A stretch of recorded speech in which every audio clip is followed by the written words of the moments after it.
Yo, Sneezy, aka Nico. I'm about to read this book right here, Radiant Child, and post on YouTube. So please, when you watch, leave a like. Radiant Child, the story of a young artist.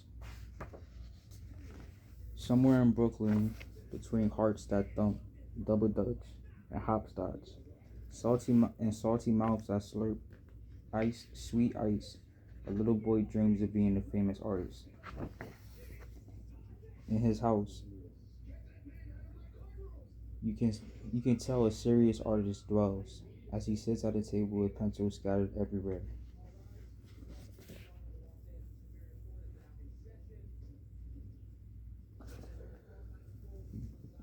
Jean Michel draws from morning until night with a serious face amid a storm of papers. He refuses to sleep until he has created a masterpiece.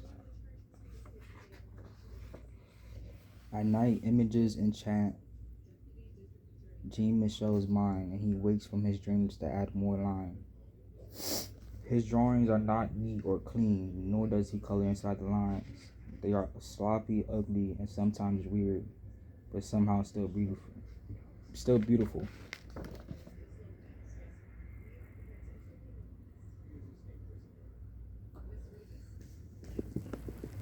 Yo,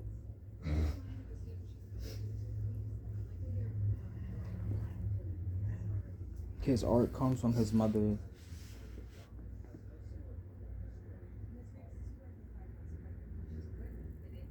It's Matilda, Matilde, a Puerto Rican woman who designs and sews and cooks and cleans and makes the house look like a stylish magazine. But most important, she lies on the floor and draws the Jean Mitchell,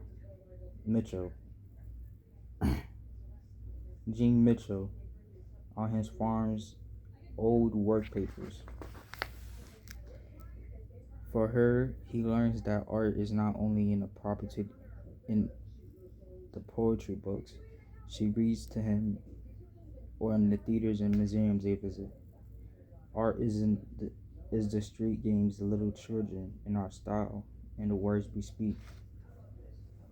It is how the messy patchwork of the city creates new meaning for ordinary things. While visiting the museum, they look at his favorite works of art, reading the story behind each artist, reading the story behind each work. This is how Jean Mitchell learns what it means to be a famous artist. Back at home, he creates art on the floor as his father, Gerard, plays jazz records. Mama Matilde cooks arroz con pollo and calls Jean Mitchell the energy and life of the city. The energy and the life of the city can be felt in each line of his drawings. Mirar more.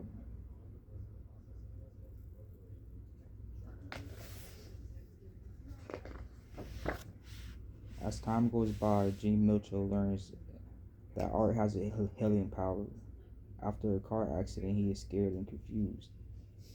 Matilde gives him a book to calm his fears. It is filled with pictures of bones, skulls, and other body parts. Jean Mitchell draws from it until he knows it all by heart. He is no longer afraid.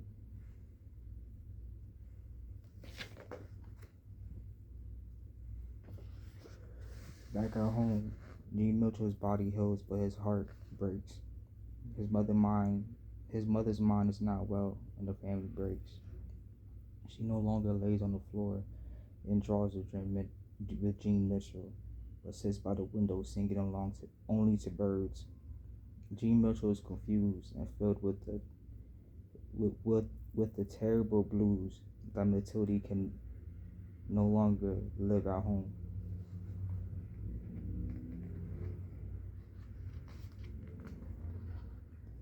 He tries drawing that ter- he tries drawing the terrible out of his blues, but things are not the same.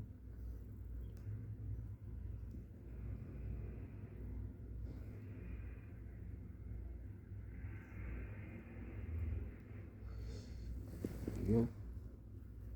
As Gene Mitchell grows older, he visits his mother when he can, always bringing his artwork to show, telling her that one day it will be in a museum. When I am a famous artist. A teenager now, Gene Mitchell decides, Papa, I would be a very, very famous. I will be very, very famous one day.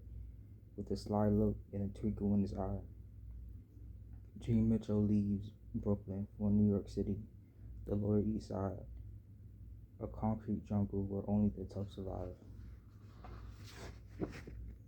During the day, dressed in a green jumpsuit splattered with paint, Gene Mitchell stays with friends, sleeping on couches and floors, leaving a garage of collages and poem-filled papers everywhere he goes.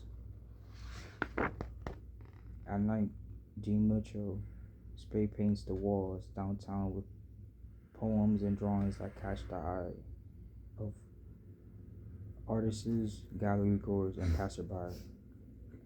Under his heart, he sings the name Samu.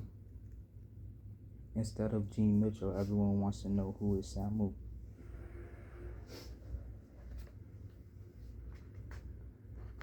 Samu moves from street corners to art gallery walls with powerful color compensation and line, collaging and painting on anything he can find. His heart is still not clean or neat, and definitely not inside the lines, and somehow still beautiful.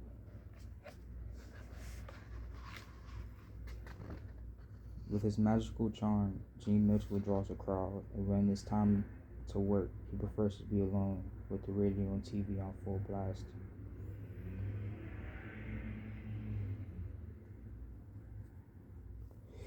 Now, in expensive suits splattered with paint, he flips through stacks of magazines and open books and paints into the night, and sometimes for days at a time. Wild sounds and images jump into his head. Gene Mitchell, on Artists Among Artists, never doubts one line, creating from a soundtrack that is all his own.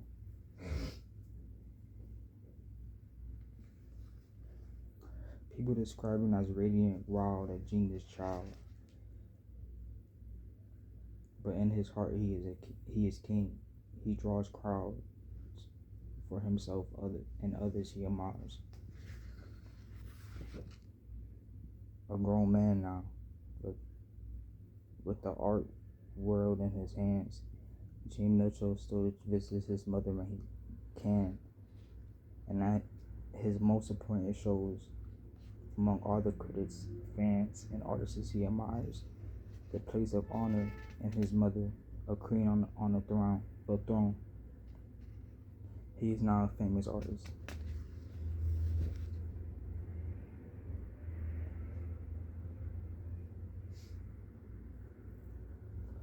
That's the end. So I'm gonna pause this. Yeah, I'm okay after.